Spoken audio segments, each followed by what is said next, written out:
Hello दोस्तों, क्या हाल है। तारीख आज 11 नवंबर 2025, दिन मंगलवार, हिंदी तिथि सप्तमी। और आइए बात करते हैं आज के मुख्य समाचार में देश भर की तमाम बड़ी खबरों पर नजर डालते हैं। देखिए दोस्तों, एक तो आज के दिन को हमारे देश में नेशनल एजुकेशन डे के रूप में मनाया जाता है। हर साल 11 नवंबर को राष्ट्रीय शिक्षा दिवस के रूप में मनाते हैं। ये दिन देश के पहले शिक्षा मंत्री मौलाना अब्दुल कलाम आजाद की जयंती के मौके पर मनाया जाता है। और चलिए आगे बढ़े खबरों में। इससे पहले दोस्तों एक श्रद्धांजलि। बीते दिन आपको पता होगा हमारे देश की राजधानी दिल्ली में एक बड़ा धमाका हो गया। दिल्ली में लाल किले के पास एक चलती कार में धमाका हुआ, जिसमें अब तक 9 से 10 लोगों की जान जाने की खबर है। जांच में पता चला कि वो जो कार थी वो हरियाणा के सलमान के नाम पर रजिस्टर्ड है। पुलिस ने फिलहाल उसको हिरासत में भी ले लिया है और पूछताछ जारी है। दिल्ली के लाल किला मेट्रो स्टेशन के पास ये चलती कार में ब्लास्ट हुआ। ये मैप में लोकेशन भी आप देख सकते हैं। लाल किले से मात्र 300 मीटर की दूरी पर ये बड़ा धमाका हुआ। बताया जा रहा है कि i20 कार में ये तेज धमाका हुआ, जिसमें 10 से ज्यादा गाड़ियां जल गई और आसपास के 20 से ज्यादा लोग घायल हो गए, जिन्हें LNJP अस्पताल में भर्ती कराया गया, जिनका इलाज अभी भी जारी है। दिल्ली में लाल किला मेट्रो स्टेशन के गेट नंबर 1 के पास ये बड़ा धमाका हुआ। ये जगह चांदनी चौक और लाल किले के करीब है, जहां रोजाना हजारों लोग घूमने फिरने आते हैं। मीडिया रिपोर्ट्स के मुताबिक शाम को तकरीबन 7 बजे के आसपास ये धमाका हुआ। फिर दिल्ली फायर डिपार्टमेंट को कॉल मिली। उसके बाद Delhi police, special cell, fire brigade और बॉम्ब स्क्वाड मौके पर पहुंची। पूरा इलाका अभी हाई अलर्ट पर है। इस घटना के पीछे के कारणों का अभी तक पता नहीं चल पाया है। जांच जारी है, लेकिन इसमें 2 तरह की थ्योरी बताई जा रही है। एक तो कार CNG वाली हो सकती है, जिसमें CNG में आग लगी हो और CNG टैंक से ये धमाका हुआ हो। दूसरा, टेरर एंगल से भी जांच की जा रही है, मतलब ये आतंकी हमला भी हो सकता है। दिल्ली ब्लास्ट की ये आंखों देखी कुछ तस्वीरें देखिए आप। कुछ प्रत्यक्षदर्शियों का कहना है कि धमाका 3 बार सुना, ऐसा लगा कि मानो सब मर जाएंगे। कई लोगों की तो ऐसी हालत हो गई कि लोगों के हाथ पैर सड़क पर कटकर दूर फेंक गए। इतना जोर से धमाका था ये। दिल्ली ब्लास्ट की तस्वीरें आप देख सकते हैं। बड़ी ही दिल दहला देने वाली तस्वीरें हैं। लोगों के शरीर के टुकड़े दूर जाकर गिर गए। धमाके की चपेट में आई दूसरी कारों के भी परखच्चे उड़ गए। इस घटना के बाद दिल्ली के लाल किले के आसपास समेत पूरे दिल्ली और उत्तर प्रदेश समेत कई राज्यों में हाई अलर्ट जारी कर दिया है। फिलहाल i20 कार के मालिक की पहचान हो गई। युवक को हिरासत में ले लिया और अब NSG कमांडो की टीम जांच में जुटी है। इधर गृह मंत्री अमित शाह भी LNJP अस्पताल पहुंचे घायलों से मिलने के लिए। घटना पर देश के प्रधानमंत्री नरेंद्र मोदी ने भी दुख जताया, मृतकों के परिजनों के प्रति संवेदना जताई और घायलों को जल्द ठीक होने की कामना की है। बताया जा रहा है कि शाम को तकरीबन 6:52 पर एक धीमी गति से आई गाड़ी सिग्नल पर आकर रुकी और वहीं पर अचानक विस्फोट हो गया और रात 9 बजे तक 10 लोगों की मौत की पुष्टि हुई। कुछ मीडिया रिपोर्ट्स में तो करीब 47 लोगों के घायल होने की भी खबर है। दिल्ली धमाके के बाद मुंबई, उत्तर प्रदेश समेत आसपास के कई राज्यों में हाई अलर्ट जारी कर दिया है। चप्पे चप्पे पर सुरक्षा एजेंसियों को सतर्क रहने के निर्देश भी दिए हैं। ये देखिए कुछ अलग अलग राज्यों में प्रशासन की कार्रवाई। दिल्ली में हरियाणा नंबर की गाड़ी में ब्लास्ट हुआ था, तो हरियाणा गुरुग्राम से रजिस्टर्ड और प्रदेश के बॉर्डर पर अन्य गाड़ियों की भी चेकिंग हो रही है। पुलिस कर्मियों की छुट्टियां भी कैंसिल कर दी गई हरियाणा में। वहीं इधर दिल्ली ब्लास्ट के बाद गुजरात राज्य में भी हाई अलर्ट जारी हुआ। अहमदाबाद, वडोदरा, सूरत, राजकोट समेत कई शहरों में सर्च ऑपरेशन जारी है।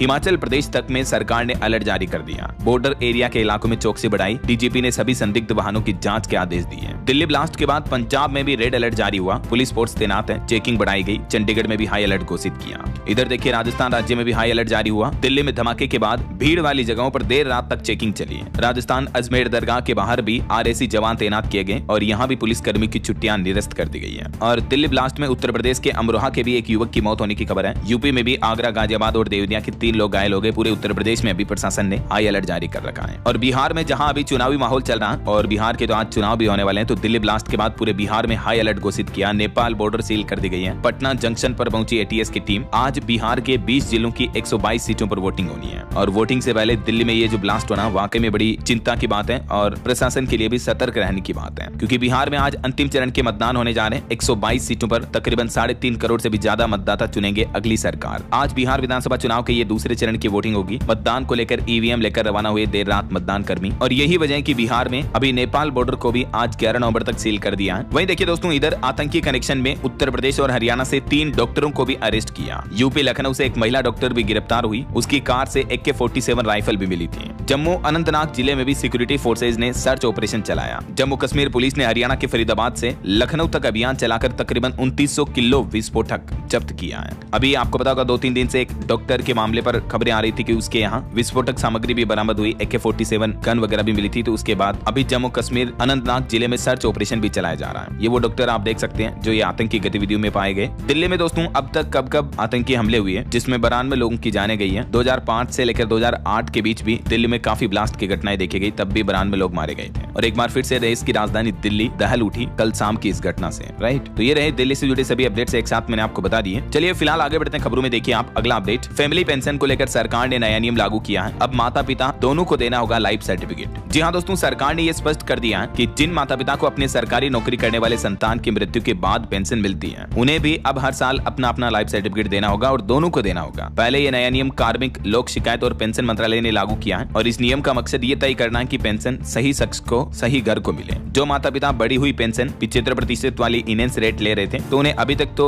ये साबित करने के लिए हर साल लाइफ सर्टिफिकेट देने की जरूरत नहीं होती थी, लेकिन अब देना पड़ेगा। सरकार ने अपने निर्देश में क्लियरिफिकेशन जारी कर दिया है। और वहीं हमारे देश भर में भी पेंशन भोगियों के डिजिटल सशक्तिकरण के लिए डीएलसी अभियान 4.0 देश भर में शुरू हो चुका है। नवंबर से शुरू हुआ इस अभियान को 30 नवंबर तक चलाया जाएगा और इस अभियान का मकसद है देश भर में अलग अलग जगहों पर कैंप लगाए जाएंगे और डिजिटल तरीके से लोगों के लाइफ सर्टिफिकेट वेरीफाई किए जाएंगे, है ना। चलिए अगली बड़ी खबर देखिए। जहरीली कफ सिरप के बाद अब सरकार और सख्त हुई और अब सभी दवा फैक्ट्रियों को जनवरी 2026 तक अपनाने होंगे अंतर्राष्ट्रीय नियम। हाल ही में आपको पता होगा बच्चों के खांसी की सिरप से कई मौत के मामले सामने आए थे मध्य प्रदेश, राजस्थान वगैरह इन राज्यों में। तो उसके बाद अब सरकार ने दवा कंपनियों के खिलाफ कमर कस ली है और जनवरी से ही सभी दवा फैक्ट्रियों को अंतर्राष्ट्रीय मानकों पर काम करना होगा, वरना उन दवा कंपनियों पर ताले भी लग सकते हैं। सरकार की तरफ से सख्त चेतावनी दी गई। चलिए अगली खबर देखिए। बिहार चुनाव के बीच लैंड फॉर जॉब केस में लालू यादव के परिवार को बड़ी राहत मिली। अभी उनके केस पर सुनवाई अगले महीने 4 दिसंबर तक टाल दी गई है। और खबर है इंडिया से वंदे भारत ट्रेन ले सकता है अंगोला। अभी देश की राष्ट्रपति द्रौपदी मुर्मू जो अंगोला के दौरे पर गई हुई है, तो इस दौरान भारत और अंगोला के बीच 3 अहम समझौतों पर हस्ताक्षर हुए हैं और अंगोला ने भारत की वंदे भारत ट्रेन में भी रुचि दिखाई है, जिसके लिए भी जल्दी भविष्य में समझौता हो सकता है ऐसा। और वहीं देखिए, किसानों के हित में देश के केंद्रीय कृषि मंत्री शिवराज सिंह चौहान ने कहा कि सभी राज्य किसानों से श्री अन्न खरीदकर मिड डे मील में इस्तेमाल करें। सभी राज्य सरकारों को केंद्रीय कृषि मंत्रालय की तरफ से ये निर्देश जारी किए गए। और देखिए, उत्तर प्रदेश में मुख्यमंत्री योगी आदित्यनाथ ने बड़ा ऐलान किया। यूपी के सभी स्कूलों में वंदे मातरम का गायन करना अनिवार्य होगा। प्रदेश भर के सभी स्कूलों के लिए नया नियम लागू हो चुका है। सीएम योगी ने गोरखपुर में एकता पदयात्रा के दौरान ये बड़ी घोषणा की। मुख्यमंत्री ने कहा कि कोई भी धर्म राष्ट्र से ऊपर नहीं है और इसलिए सभी स्कूलों में अब वंदे मातरम का गान करना कंपलसरी होगा ना। चलिए अगली बड़ी खबर देखिए। सरकार का बड़ा फैसला, ई कॉमर्स साइट्स पर अब कंट्री ऑफ ओरिजिन फिल्टर होगा जरूरी। भारत सरकार के उपभोक्ता मामलों के विभाग की तरफ से ये नया ड्राफ्ट जारी किया है। यानी अब आप जैसे अमेजोन, फ्लिपकार्ट वगैरह किसी भी ऑनलाइन प्लेटफॉर्म से कोई भी शॉपिंग करते हो तो आपको एक नया फिल्टर दिखेगा, कंट्री ऑफ ओरिजिन यानी निर्माण देश। जैसे ई कॉमर्स प्लेटफॉर्म पर अलग अलग फिल्टर होते हैं ना, sort by price wise, colour filter होते हैं, अलग अलग मॉडल फिल्टर होते हैं। तो वैसे ही अब जैसे मान लीजिए आप अमेजोन, फ्लिपकार्ट पर कोई प्रोडक्ट सर्च कर रहे हो, ठीक है ना, तो उस प्रोडक्ट में पर्टिकुलर आपको मेड इन इंडिया कंट्री का प्रोडक्ट चाहिए, made in China, made by Japan, इस तरह से अलग अलग कंट्री के जो प्रोडक्ट हैं वो भी फिल्टर करने का ऑप्शन मिलेगा ऑनलाइन शॉपिंग में, है ना। सरकार का कहना कि आत्मनिर्भर भारत और वोकल फॉर लोकल को बढ़ावा देने के लिए नई पहल की जा रही है। हालांकि सरकार ने अभी इस पहल पर जनता से भी सुझाव मांगे हैं और सरकार के इस बदलाव से ई कॉमर्स कंपनियों पर क्या असर पड़ेगा देख सकते हैं आप जानकारी। तो अब जो भी इंपोर्टेड चीजें ऑनलाइन बेचने वाले प्लेटफॉर्म है उनको कंट्री ऑफ ओरिजिन भी बताना होगा। सरकार की तरफ से ये नए नियम का ड्राफ्ट जारी किया है। चलिए दोस्तों अगला अपडेट देखिए। बागेश्वर धाम के पंडित धीरेन्द्र कृष्ण शास्त्री की पदयात्रा में कई मुस्लिम लोग भी उतरे और बोले कि हमारा भी हिंदू राष्ट्र को समर्थन है। हिंदू मुस्लिम एकता की अनोखी पहल देखने को मिली है सनातन हिंदू एकता पदयात्रा में, जहां मुस्लिम समुदाय के लोगों ने भी बढ़ चढ़कर हिस्सा लिया और मुस्लिम लोगों ने भी जय श्री राम के नारे लगाए और मुस्लिम समुदाय के लोगों ने कहा कि हम बाबा बागेश्वर के हिंदू राष्ट्र के समर्थन में हैं, हमारे पूर्वज भी श्री राम ही हैं। तो ये वाकई में बहुत ही अच्छी हिंदू मुस्लिम एकता की पहल देखने को मिली इस पदयात्रा में। ये कुछ तस्वीरें आप देख सकते हैं। वैसे दिल्ली की ब्लास्ट घटना के बाद हरियाणा में बागेश्वर धाम के पंडित धीरेन्द्र शास्त्री की सुरक्षा भी बढ़ा दी गई और इस यात्रा में बागेश्वर धाम के पीठाधीश्वर भी बोले कि मुसलमानों को गालियां देने वाला कभी हिंदू नहीं हो सकता है। उन्होंने भी मुस्लिमों के प्रति अच्छा सपोर्ट दिखाया। वहीं दिल्ली ब्लास्ट की घटना के बाद धीरेन्द्र शास्त्री की सुरक्षा बढ़ी, पुलिस की 2 कंपनियां बढ़ाई गई। पद यात्रा में एक घटना भी हो गई, दुकान का छज्जा गिरने से कई लोग घायल भी हो गए। ये बागेश्वर धाम की पदयात्रा से जुड़ी कुछ तस्वीरें भी आप देख सकते हैं। इस यात्रा में राजस्थान के मेवाड़ राजघराने के लक्ष्यराज सिंह भी शामिल हुए इस पदयात्रा में। उनके साथ यात्रा में करीब 30,000 लोग चल रहे हैं अभी। चलिए अगली खबर देखिए। आधार कार्ड को लेकर सरकार का एक नया अपडेट सामने आ रहा। अब नए फीचर्स और बेहतर सिक्योरिटी के साथ आ गया नया आधार ऐप। घर बैठे आपके सारे काम हो जाएंगे और कहने का मतलब अब आधार कार्ड पर पूरा आपका नियंत्रण होगा। उदय की तरफ से यह नया मोबाइल ऐप लॉन्च किया गया है जिसमें आपको गोपनीयता उपकरण और बायोमेट्रिक लॉक फीचर भी मिलेगा। इस नए आधार ऐप के जरिए QR से आप डिटेल शेयर कर सकेंगे। फिजिकल आधार कार्ड की जरूरत भी नहीं होगी। एक फोन में 5 फैमिली मेंबर के आधार कार्ड भी रख सकेंगे। Unique identification authority of India यानी उदय ने आधार कार्ड का ये नया मोबाइल ऐप लॉन्च किया है। जैसे मतलब डीजी लॉकर वगैरह है ना, वैसे ही इस आधार ऐप में आप 5 आधार प्रोफाइल स्टोर कर पाएंगे और इसी ऐप में आपको जानकारी शेयर करने का ऑप्शन भी मिलेगा। ये ऐप में अकाउंट सेट करने की प्रोसेस क्या है, इसके भी कुछ स्टेप्स आप स्क्रीन पर देख सकते हैं। पहले वाला जो ऐप था एम आधार, उसका नाम था। अभी आपको गूगल प्ले स्टोर या ऐप स्टोर पर सिर्फ आधार लिखकर सर्च करना और ये ऐप मिल जाएगा। ध्यान रहे ऑफिशियल ऐप ही डाउनलोड करें ताकि किसी तरह की धोखाधड़ी आपके साथ ना हो। और भी इस ऐप में आपको कई फीचर मिलेंगे, जैसे ये ऑफलाइन भी वर्क करेगा, बिना इंटरनेट के भी आप आधार वगैरह के डेटा देख सकेंगे। इसके अलावा उदय ने आधार कार्ड खोजने का भी एक तरीका आसान कर दिया है। अगर आपका मोबाइल नंबर आधार कार्ड से लिंक है तो अब उदय की वेबसाइट पर मौजूद रीड्राइव UID ID या EID ऑप्शन से आप आसानी से अपना आधार नंबर वापस ढूंढ सकते हैं अगर आप अपने आधार कार्ड के नंबर भी भूल गए तो। ठीक है, चलिए अगला अपडेट देखिए दोस्तों, सोना चांदी के भाव पर खबर आ रही। सोना 2341 रुपए महंगा हुआ और अभी सोने का भाव 1,22,000 रुपए प्रति 10 ग्राम पहुंच चुका है। इसी साल सोना 46,279 रुपए महंगा हो चुका है, जबकि चांदी में 3368 रुपए की बढ़ोतरी हुई एक ही दिन में और अभी चांदी का भाव एक बार फिर से 1.5 लाख से ऊपर पहुंच गया, 1,52,000 रुपए प्रति किलो। बाकी और भी अलग अलग कैरेट के हिसाब से गोल्ड की प्राइस आप देख ही सकते हैं स्क्रीन पर। चलिए अगला अपडेट देखिए, एक रिपोर्ट सामने आ रही कि भारत अमेरिका व्यापार सहयोग में स्टील इंडस्ट्री को प्राथमिकता देने की जरूरत है, EEPC इंडिया का ये कहना है। वहीं देखिए रियल एस्टेट सेक्टर में भी लग्जरी और अल्ट्रा लग्जरी सेगमेंट ने भारत की रफ्तार बढ़ाई। फाइनेंशियल ईयर 2026 में 19% बढ़ेगी हाउसिंग सेल्स वैल्यू भी। रियल एस्टेट मार्केट को लेकर ये रिपोर्ट सामने आ रही है। और ब्रोकरेज फर्म जेफरीज का कहना है कि भारत का ऊर्जा पर पूंजीगत व्यय अगले 5 साल में दुगना होकर 280 अरब डॉलर को पार कर लेगा। वहीं एक रिपोर्ट सामने आ रही कि भारत के शेयर बाजार में इक्विटी बाजार में डीमेट खातों की संख्या में तगड़ा उछाल देखने को मिला। कुल संख्या बढ़कर 21 करोड़ के पार पहुंच चुकी है, यानी ज्यादा से ज्यादा लोग आजकल स्टॉक मार्केट में जुड़ रहे हैं ना। सिर्फ बीते महीने अक्टूबर में ही 30 लाख से ज्यादा नए डीमेट खाते खुले हैं। चलिए अगला अपडेट देखिए दोस्तों, दिल्ली में बनेगी देश की सबसे आधुनिक स्पोर्ट्स सिटी। तोड़ा जाएगा जवाहरलाल नेहरू स्टेडियम और इसे तोड़कर 102 एकड़ में एक आधुनिक स्पोर्ट्स सिटी बनाई जाएगी। खेल मंत्रालय कतर और ऑस्ट्रेलिया जैसे देशों के मॉडल का अध्ययन कर विश्व स्तरीय सुविधाओं के साथ इसे विकसित किया जाएगा। ये केंद्र सरकार का नया प्लान है और खेल मंत्रालय के साथ मिलकर इस परियोजना को अंजाम दिया जाएगा। चलिए अगला अपडेट देखिए दोस्तों, अब भारत से लेकर बहरीन तक भी चलेगा UPI। Real time money transfer की सुविधा शुरू हो चुकी है। जी हाँ, UPI फैसिलिटी अब आपको एक और इंटरनेशनल कंट्री में देखने को मिलेगी। भारत और बहरीन के बीच अब UPI के जरिए तुरंत पैसे भेजने पाने की सुविधा शुरू हो गई है। इसके लिए NIPL यानी NPCI इंटरनेशनल पेमेंट्स लिमिटेड और बहरीन की एक फिनटेक कंपनी बेनफिट के साथ साझेदारी हुई है और इससे दोनों देशों के बीच ट्रेड व्यापार भी बढ़ेगा। और वही खबर आ रही है, आज 11 नवंबर से ही नियमित चलेगी बनारस खजुराहो वंदे भारत एक्सप्रेस ट्रेन, जिसको हाल ही में PM मोदी ने हरी झंडी दिखाई थी। और इस ट्रेन का टाइम टेबल क्या होगा देख सकते हैं आप जानकारी। और बड़ी खबर देखिए, चंडीगढ़ PU में स्टूडेंट्स ने प्रदर्शन किया, गेट तोड़कर यूनिवर्सिटी में घुसे, पुलिस ने लाठी चार्ज भी किया, किसानों ने बैरिकेड तोड़ा, कैंपस में पक्का मोर्चा भी लगाया। चंडीगढ़ स्थित पंजाब यूनिवर्सिटी के सीनेट इलेक्शन की तारीख अनाउंस करने की मांग को लेकर ये बीते दिन बड़ा बवाल देखने को मिला। किसानों ने स्टूडेंट्स के साथ मिलकर मोहाली चंडीगढ़ बॉर्डर आने जाने वाली सारी सड़कें जाम कर दी और इस वजह से बच्चों को स्कूल लाने ले जाने वाले पेरेंट्स भी फंस गए। और पंजाब यूनिवर्सिटी में छात्रों ने हंगामा करते हुए चंडीगढ़ पुलिस गो बैक के नारे भी लगाए, पेरेंट्स भी पहुंचे और तकरीबन 2000 पुलिस कर्मियों ने संभाला मोर्चा। ये तस्वीरें आप देख सकते हैं। वहीं खबर देखिए, हरियाणा के मुख्यमंत्री नायब सिंह सैनी ने प्रधानमंत्री नरेंद्र मोदी से दिल्ली में तकरीबन 1 घंटा तक मीटिंग की। केंद्रीय फीडबैक के बाद कई मुद्दों पर चर्चा हुई। सैनी बोले कि 25 तारीख को कुरुक्षेत्र भी आएंगे PM मोदी।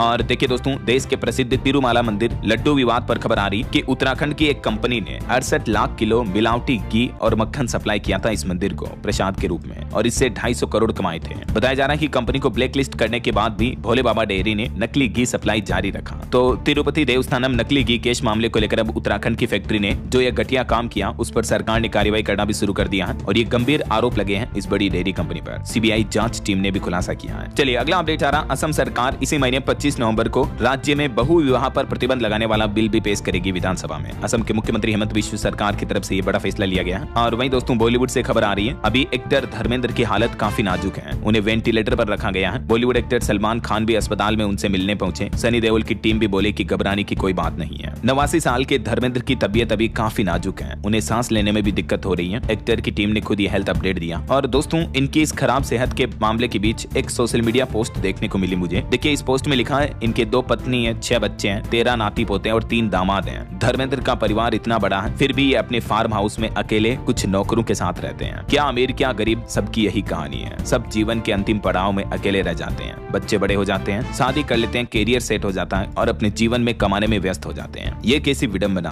क्या कहना चाहोगे दोस्तों आप इन स्थितियों पर? आपकी राय विचार कमेंट करके बताइएगा जरूर। चलिए अगला अपडेट देखिए, इंडो पाक बॉर्डर पर भारतीय सेना ने अखंड प्रहार किया। ऑपरेशन सिंदूर के बाद सबसे बड़ा युद्धाभ्यास होगा। अब दुश्मन के इलाके में घुसकर ठिकाने उड़ाएगी इंडियन आर्मी। भारतीय सेना का ये एक और सबसे बड़ा संयुक्त युद्धाभ्यास होने जा रहा। वैसे अभी आपको पता होगा त्रिशूल अभ्यास चल रहा, इसमें भी 30,000 से ज्यादा सैनिकों ने जौहर दिखाया। तीनों सेनाओं के बीच जबरदस्त तालमेल दिखा। 31 अक्टूबर से ही भारतीय सेनाओं का ये त्रिशूल अभ्यास जारी है और ये अब अंतिम चरण में पहुंच चुका है। अब 2 दिन और ये अभ्यास किया जाएगा, इसके साथ 13वें दिन इसका समापन होगा और ये ऑपरेशन सिंदूर के बाद राजस्थान के जैसलमेर में अब तक का सबसे बड़ा युद्धाभ्यास होगा। आज 11 नवंबर को इस अभ्यास में भारतीय सेना अपने कई अलग अलग तरीके के हमला करने वाली क्षमताओं को प्रदर्शित करेगी। तो चलिए जय इंडियन आर्मी बोलते हुए आगे बढ़ते हैं खबरों में। आप भी दोस्तों भारतीय सेना के रेस्पेक्ट के लिए कमेंट बॉक्स में जय इंडियन आर्मी अवश्य लिख दीजिएगा। फिलहाल देखिए अगली बड़ी खबर, जल्द ही तंबाकू, सिगरेट और पान मसाला इनकी कीमतें बढ़ने वाली हैं। मीडिया रिपोर्ट्स के मुताबिक नया टैक्स लगाने की तैयारी कर रही है सरकार और बजट 2026 में ये ऐलान भी किया जा सकता है, क्योंकि बजट 2026 की तैयारियां अभी से शुरू हो चुकी हैं। वित्त मंत्री निर्मला सीतारमण ने देश के प्रमुख अर्थशास्त्रियों के साथ बैठक की। हर साल आपको पता होगा 1 फरवरी को बजट पेश किया जाता है और उसकी तैयारियां अभी से चालू हो चुकी हैं। तो बजट 2026-27 को लेकर वित्त मंत्री ने देश के जाने माने अर्थशास्त्रियों के साथ बैठक की। ये प्री बजट बैठक हुई है, जिसमें मतलब बजट की तैयारियों प्लानिंग को लेकर चर्चा हुई है और रिपोर्ट्स आ रही कि इस बार बजट में तंबाकू और पान मसाला जैसे प्रोडक्ट्स महंगा कर सकती है सरकार। कुछ नए सेस और NCC लगाने का भी ऐलान किया जा सकता है। ऐसा बहरहाल अभी तो अपन कुछ और महत्वपूर्ण और काम की खबरें देखेंगे दोस्तों, लेकिन फिलहाल वक्त हो चला है आज के ताजा मौसम समाचार जानने का।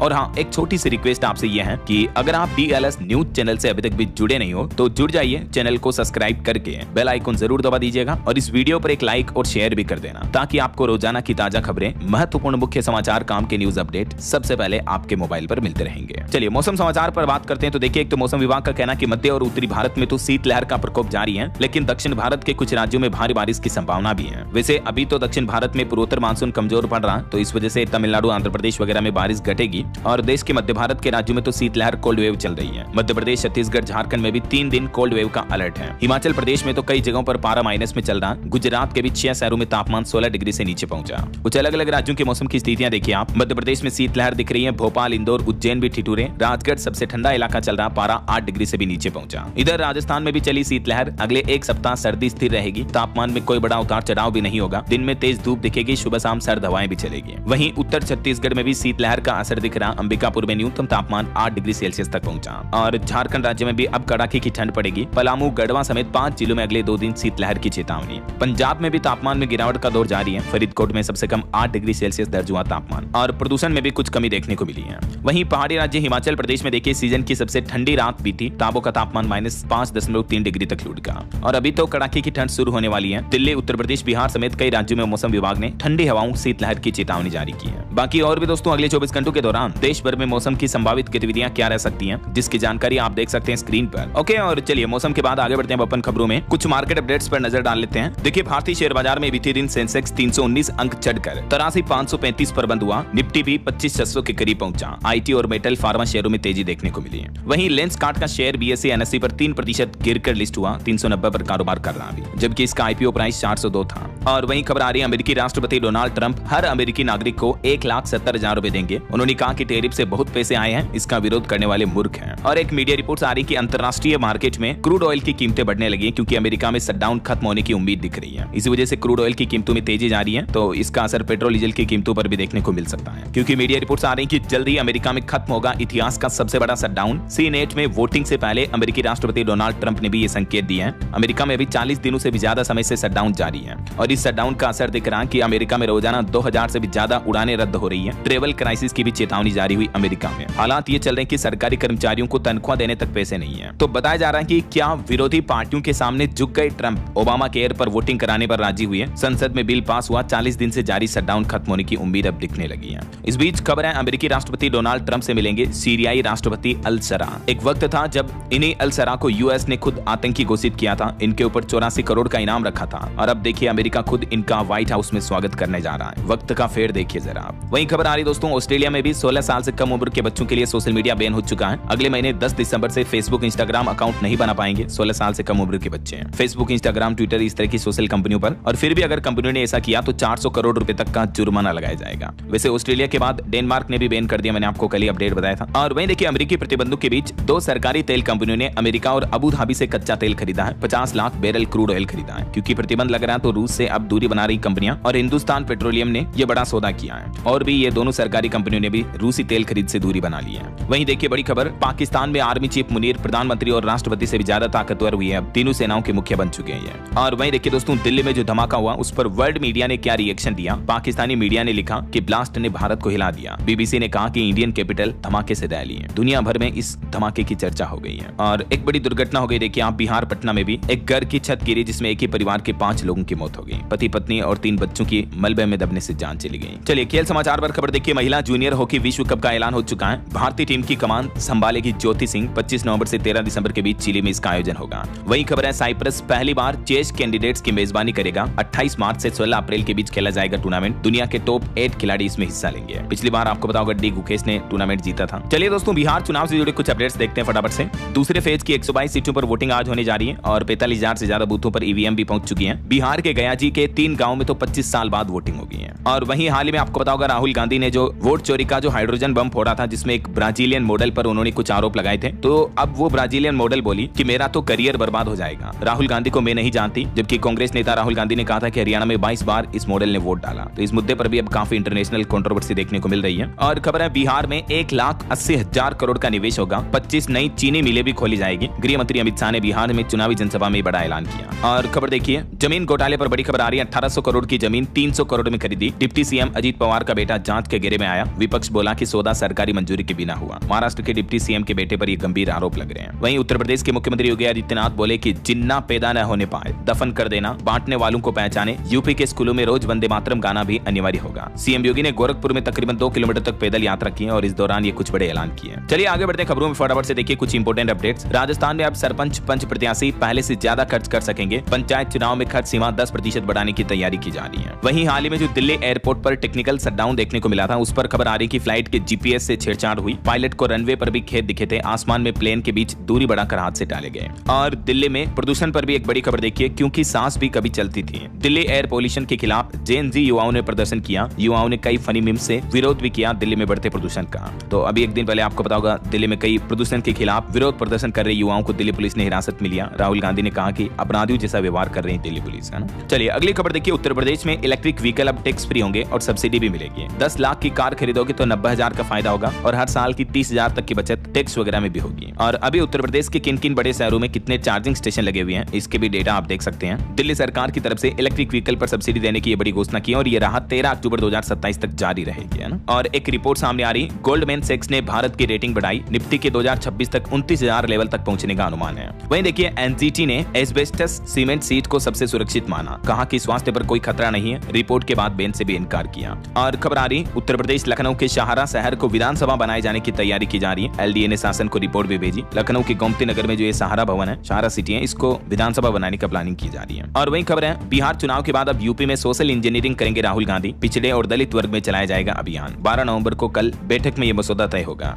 खबर है, केरल के किसानों को स्टार्टअप इकोसिस्टम में लाने के लिए लॉन्च करेगा agri next. Kerala startup mission पर ये नया प्लान बनाया जा रहा। और वहीं खबर देखिए, अमेज़न में शुरू हुई COP30 जलवायु वार्ता। दुनिया भर के देशों से एकजुट कार्रवाई की अपील की। अमेरिका के रुख से इस पर जटिलता भी बढ़ रही है। और डिजिटल लेन देन में तेजी के साथ ही रिपोर्ट आ रही कि यूपीआई से हर दिन करोड़ों का ट्रांजैक्शन हो रहा है, लेकिन साथ साथ फ्रॉड भी बढ़ रहा है। तो सरकार ने आम लोगों के लिए सूचना जारी की कि अगर आपके साथ किसी तरह का फ्रॉड हो जाता है तो तत्काल शिकायत दर्ज कराएं साइबर क्राइम पोर्टल के जरिए या 1930 कंप्लेन नंबर पर, है ना। चलिए खबर देखिए, गुजरात अहमदाबाद में इन्वेस्टर कनेक्ट का आयोजन होने जा रहा। Textile, pharma, food processing, electronics के निवेश में अवसर का मौका होगा। आज 11 नवंबर को छत्तीसगढ़ उद्योग और वाणिज्य विभाग की ओर से यह कार्यक्रम का आयोजन किया जा रहा। वहीं देखिए बड़ी खबर, कोर्ट के एक फैसले से बदल गई क्रिप्टो की दुनिया। ऐसे में क्या एक्सचेंज डूबा तो भी सेफ रहेगा आपका पैसा? दरअसल हाल ही में मद्रास हाईकोर्ट ने अपने एक ऐतिहासिक फैसले में क्रिप्टो करेंसी को भी संपत्ति का दर्जा दे दिया। इस फैसले से लाखों भारतीय निवेशकों को बड़ी कानूनी राहत मिली है। अब फ्रॉड या हैकिंग जैसे केस में एक्सचेंज के दिवालिया होने की स्थिति में भी हो सकता है आपकी क्रिप्टो करेंसी एसेट को कानूनी सुरक्षा मिल जाए। हालांकि कोर्ट ने यह साफ किया कि निवेशक सिर्फ यूजर नहीं बल्कि अपनी संपत्ति के मालिक है। ऐसा एक केस की सुनवाई करते हुए देख सकते हैं आप डिटेल जानकारी कोर्ट ने क्या कहा। 2024 में आपको पता होगा वजीर अक्ष पर भी साइबर फ्रॉड हुआ था, जिसमें काफी ज्यादा निवेशकों की क्रिप्टो करेंसी डूब गई थी, है ना। चलिए अगला अपडेट देखिए, स्टूडेंट के लिए बड़ी खबर आ रही है। यूजीसी ने बड़ी राहत दी। एडमिशन रद्द होने पर पूरी फीस लौटाएंगे कॉलेज। यूजीसी की तरफ से नया आदेश जारी किया सभी यूनिवर्सिटी के लिए। वहीं भारत और सऊदी अरब ने हज 2026 के लिए भी एक समझौता किया। यात्रियों को आधुनिक सुविधाएं मिलेगी। अब हज 2026 समझौते पर दोनों देशों ने हस्ताक्षर किए और 2.25 लाख तीर्थ यात्रियों का कोटा भी तय किया। वहीं खबर आ रही है, विदेशी मेले में एमएसएमई प्रोडक्ट्स बेचने के लिए वित्तीय सहायता देगी यूपी की योगी सरकार। 1 महीने पहले आवेदन करना होगा। और मध्य प्रदेश में अब हर महीने लाडली बहनों को मिलेंगे 1500 रुपए। शासकीय भवनों में लगेंगे सोलर पैनल भी। मध्य प्रदेश के मुख्यमंत्री डॉक्टर मोहन यादव की कैबिनेट बैठक में ये मंजूरी दी गई। ज्यादा जानकारी आप देख सकते हैं। और खबर आ रही है, हिमाचल प्रदेश में देखिए, हिम बस कार्ड अब स्कूल व कॉलेज में ही बनेंगे। नहीं लगाने पड़ेंगे कार्यालयों के चक्कर। नोडल अधिकारी भी तैनात किए जाएंगे। हिमाचल के स्टूडेंट्स को ये बड़ी राहत मिली है। वहीं उत्तर प्रदेश में एक बड़ा फर्जीवाड़ा सामने आया। देखिए आप, सरकारी मंडप में शादी करने चली शादीशुदा महिलाएं खुद ही, मतलब पहले ही शादी कर रखी है, बावजूद इसके मुख्यमंत्री सामूहिक विवाह योजना का फायदा लेने के लिए 2000 आवेदन में से 1000 आवेदन फर्जी मिले। जो पहले शादीशुदा है वो भी इस योजना का लाभ लेना चाह रहे हैं। देखिए जरा, क्योंकि इस योजना में योगी सरकार लगभग 1 लाख रुपए तक का बेनिफिट देती है ना, तो अब ये फर्जीवाड़े सामने आ रहे हैं। और बड़ी खबर देखिए, थाईलैंड में नया शराब नियंत्रण कानून लागू हुआ, निर्धारित समय के बाद शराब पीने पर अब जुर्माना भी लगेगा। वहीं रक्षा मंत्री राजनाथ सिंह ने डीपीएसयू भवन का उद्घाटन किया। 3 अहम एमओयू पर भी हस्ताक्षर हुए। और खबर है पीएनबी घोटाले के मुख्य आरोपी मेहुल चोकसी की 13 संपत्तियां नीलाम होगी। कोर्ट ने अनुमति दी, 46 करोड़ की संपत्ति की बिक्री होगी। और देखिए दोस्तों, यूपी में 60 हेक्टेयर जमीन पर 579 करोड़ से हो रहा एयरपोर्ट का विस्तार। उत्तर प्रदेश आगरा में ये एयरपोर्ट का डेवलपमेंट देखने को मिलेगा। और यूपी में रबी फसलों के बीज और खाद के लिए भी 50% सब्सिडी मिलेगी। इसके लिए हेल्पलाइन नंबर भी जारी किया योगी सरकार ने। इस नंबर पर आप सहायता ले सकते हैं। वहीं यूपी के राजकीय पॉलिटेक्निक संस्थान बनेंगे एक्सीलेंस सेंटर। कानपुर समेत बुंदेलखंड के 9 संस्थान इसमें शामिल हैं। और देखिए, उत्तर प्रदेश में युवाओं को साइबर ठग से बचाने के लिए भी जागरूकता अभियान चलाया जाएगा। यूपी की योगी सरकार ने नया प्लान बनाया। चलिए कुछ और अपडेट देखते हैं फटाफट से। टेक न्यूज से खबर आ रही है, पेटीएम मोबाइल ऐप का नया वर्जन लॉन्च हुआ। यूजर्स को अब पेटीएम ऐप में एआई फीचर्स के साथ नया इंटरफेस मिलेगा। और वहीं देखिए दोस्तों, जेके टायर ने लॉन्च किया एडवांस सेंसर वाला smart tyre. Air pressure, temperature और लीकेज की जानकारी देगा ये। और सरकार ने आंकड़े जारी करते हुए बताया कि स्वच्छता अभियान से केंद्र सरकार को 4085 करोड़ रुपए की कमाई हुई। 231 वर्ग फुट जमीन भी खाली कराई गई। वहीं खबर है, देश भर से 50 लाख से भी ज्यादा युवाओं ने भारत युवा नेता संवाद VBYLD 2026 क्विज में भाग लिया। और गृह मंत्री अमित शाह ने बड़ी घोषणा की, सरकार अगले 5 सालों में 2 लाख से भी ज्यादा आबादी वाले प्रत्येक शहर में शहरी सहकारी बैंक स्थापित करेगी। और केंद्रीय मंत्री डॉक्टर जितेंद्र सिंह का भी कहना है कि भारत आने वाले वर्षों में भारत की जैव अर्थव्यवस्था जो है 300 अरब अमेरिकी डॉलर तक पहुंचने की संभावना है। नेस्कॉम का कहना है कि भारत में 1760 से भी ज्यादा GCC अब वैश्विक उद्यम परिवर्तन करके नेतृत्व कर रहे हैं। वहीं दोस्तों, बेरोजगारी पर भी एक रिपोर्ट सामने आ रही है कि जुलाई-सितंबर 2025 तिमाही में बेरोजगारी दर घटकर 5.2% रह जाएगी। NSO की तरफ से ये अनुमान लगाया गया है। और देश के रक्षा मंत्री राजनाथ सिंह का कहना है कि देश भर में साल 2024-25 में लगभग 1.5 लाख करोड़ रुपए से भी ज्यादा का रक्षा निर्माण किया गया। और वहीं खबर देखिए दोस्तों, देश की राजधानी दिल्ली में धमाके के बाद देश भर में हाई अलर्ट जारी हुआ। ब्लास्ट को लेकर गृह मंत्रालय की आज भी बड़ी बैठक होनी है। दिल्ली के लाल किले के पास धमाके के बाद दिल्ली में RSS मुख्यालय, NSA अजीत डोभाल और हिंदू एकता यात्रा की सुरक्षा भी बढ़ाई गई। वहीं एक दुखद खबर है, दिल्ली विस्फोट में हसनपुर के DTC परिचालक अशोक कुमार की भी मौत हो गई। उनके परिवार में मातम का माहौल है। और एक बड़ा खुलासा तो ये सामने आ रहा दोस्तों कि 2900 किलो विस्फोटक के जरिए दिल्ली ही नहीं बल्कि जम्मू कश्मीर समेत देश के कई हिस्सों को दहलाने का षड्यंत्र था। एक बड़ा खुलासा सामने आ रहा। रक्षा विशेषज्ञों का कहना कि इन बड़े आतंकी संगठनों की ये बड़ी साजिश थी।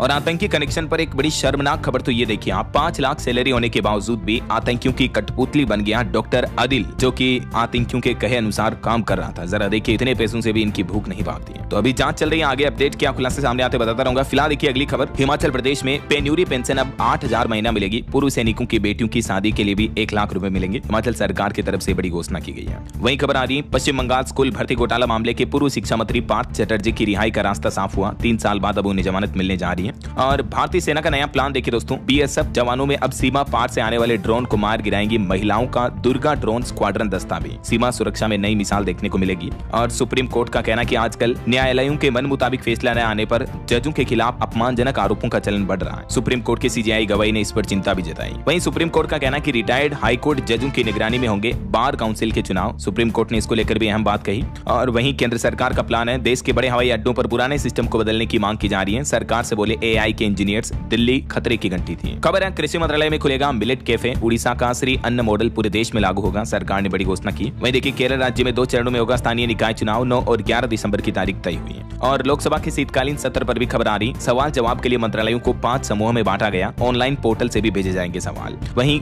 गर्भवती महिलाओं के लिए एक नई पहल देखिए, गर्भवतियों में रोकेंगे थायराइड विकार, कम होगा जोखिम। ICMR के वैज्ञानिक मिलकर इस पर अध्ययन करेंगे। और एक बड़ी चिंताजनक रिपोर्ट सामने आ रही दोस्तों की जल शोधन संयंत्र अनुमान से 2.5 गुना ज्यादा उत्सर्जित कर रहे हैं ग्रीन हाउस गैस। शोध में यह बड़ा खुलासा हुआ है। वहीं मध्य प्रदेश के मुख्यमंत्री की कैबिनेट बैठक में एक और फैसला लिया गया। CM ने ओंकारेश्वर परियोजना की बड़ी लागत को मंजूरी दी। लाडली बहनों को भी अब मिलेंगे 1500 रुपए। और खबर है, 14 नवंबर को होगा नशा मुक्त युवा विकसित भारत फिट राजस्थान कार्यक्रम का आयोजन। राजस्थान सरकार का ये प्लान है। कुछ और स्टेट न्यूज अपडेट देखते हैं फटाफट से देखिए आप। राजस्थान में निकाय पंचायत चुनाव में शैक्षणिक योग्यता अनिवार्य करने पर भी राजस्थान सरकार असमंजस में है और इस पर विचार विमर्श किया जा रहा है। और वहीं राजस्थान में वंदे भारत स्लीपर ट्रेन का खाली रेक ट्रायल भी सफल रहा। वहीं आज से रीवा दिल्ली के बीच भी हवाई सेवा शुरू होगी। मध्य प्रदेश के मुख्यमंत्री ने घोषणा की। और एक बड़ी भावुक कर देने वाली दर्दनाक खबर देखिए दोस्तों, मध्य प्रदेश के विदिशा का ये मामला है। कचरे से खाना खोजती एक बच्चे का वीडियो वायरल हो रहा है। PCC चीफ जीतू पटवारी बोले कि ये अराजकता पर गवाही है, पूरा मध्य प्रदेश हैरान है। ये विदिशा का वीडियो आज वाकई में पूरे भारत के लिए शर्मनाक है कि आज भी हमारे देश में ऐसी बच्चियां जो खाने के लिए भी तरस रही है। दिल रोने लगता है दोस्तों जब ऐसी खबरें देखता हूँ। तो सच में आप और हम तो कितने बड़े खुशनसीब हैं कि अच्छी जगहों पर रहते हैं, अच्छा खाना तो खाते हैं कम से कम रोजाना, फिर भी हमारी जिंदगी से शिकायत होती है। और खबर देखिए दोस्तों, कांग्रेस बोली फ्री में व्यापारियों का ट्रेड लाइसेंस ऑर्डिनेंस बनाई सरकार, छत्तीसगढ़ सरकार से ये मांग की। वहीं देखिए हरियाणा की डीजीपी का कहना कि शराब पीने वाले जाएंगे जेल, ड्राइवर के शराब खरीदने पर रहेगी निगरानी। उत्तराखंड राज्य में भी हाई अलर्ट जारी हुआ दिल्ली विस्फोट के बाद, और इधर उत्तराखंड में 22,000 संविदा कर्मी हड़ताल पर उतर आए हैं। उत्तराखंड के सभी जिले प्रभावित हैं, स्वास्थ्य सेवाओं पर भी सीधा असर दिख रहा है। और इंटरनेशनल न्यूज पर खबर आ रही है, बांग्लादेश में पीएम यूनुस के ग्रामीण बैंक ऑफिस के बाहर भी बम विस्फोट हुआ। राजधानी ढाका में कई जगह पर धमाके हुए हैं। और एक बड़ा खुलासा सामने आ रहा है कि हाफिज सईद बांग्लादेश से भारत पर हमले की तैयारी में है। लश्कर कमांडर ने बताया लड़ाकों को ट्रेनिंग दे रही है। ऑपरेशन सिंदूर का बदला लेने का प्लान किया जा रहा है। चलिए कुछ एजुकेशनल अपडेट्स देख लेते हैं फटाफट से। उत्तर प्रदेश में युवाओं के लिए रोजगार का अवसर है। सरकार ने शुरू की सबसे बड़ी होमगार्ड भर्ती, 45,000 होमगार्ड की भर्ती का जल्दी ऑनलाइन एप्लीकेशन फॉर्म शुरू होंगे। वहीं उत्तराखंड में प्राइमरी टीचर के 1649 पदों पर भर्ती का नोटिफिकेशन जारी हो चुका है। लास्ट डेट रहेगी 30 नवंबर 2025। और AFCAT फर्स्ट 2026 का भी नोटिफिकेशन जारी हुआ। रजिस्ट्रेशन शुरू होने की तारीख भी बदली है। ज्यादा जानकारी आप ऑफिशियल पोर्टल पर चेक कर लीजिएगा। और वहीं देखिए दिल्ली धमाके के बाद पाकिस्तानी वायुसेना भी अलर्ट हुई। फाइटर जेट राजस्थान बॉर्डर पर गश्त कर रहे हैं। ब्रिटेन ने भी एडवाइजरी जारी की है कि लोग भारत पाकिस्तान बॉर्डर से 10 किलोमीटर दूर रहें। देखिए दुनिया भर में भारत की कितनी किरकिरी हो रही है इस घटना से। ओके, और अंत में आज के राशिफल पर नजर डालते हैं। देखिए आप कन्या राशि वालों के स्थान परिवर्तन के योग बनेंगे आज, और मीन राशि वालों की भी इनकम के सोर्स बढ़ेंगे। और भी कुछ अलग अलग राशियों का राशिफल आप देख सकते हैं स्क्रीन पर। और हाँ दोस्तों, आप मुझे कमेंट करके बताइए कि अभी जो भारत की तीनों सेनाओं का एक साथ युद्धाभ्यास चल रहा है, इस युद्धाभ्यास ऑपरेशन का नाम क्या है? कमेंट करके बताइए। सही जवाब देने वाले लोगों को रेंडमली सेलेक्ट होने पर DLS न्यूज टीम की तरफ से एक शानदार सरप्राइज गिफ्ट जीतने का मौका मिलेगा। और इसी के साथ ही अगर आपको वीडियो अच्छा लगा तो इसे लाइक करना, शेयर भी करना। DLS न्यूज चैनल को सब्सक्राइब करके बेल आइकन जरूर दबा देना, रोजाना ऐसी इन्फॉर्मेटिव जानकारियां, महत्वपूर्ण समाचार देखते रहने के लिए। ओके, ख्याल रखिएगा अपने आप का, अपने परिवार का। मिलेंगे अगले नेक्स्ट अपडेट में, तब तक के लिए जय हिंद, जय भारत, वंदे मातरम।